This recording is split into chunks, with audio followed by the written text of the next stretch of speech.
Hi everyone, my name is Sebastian. In this video, I will tell you how to install this program for free.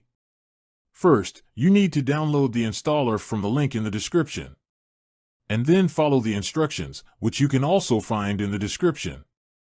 Only here you can download all the newest and coolest software, so don't forget to subscribe and enable notification of new videos. Thanks for the attention. Goodbye.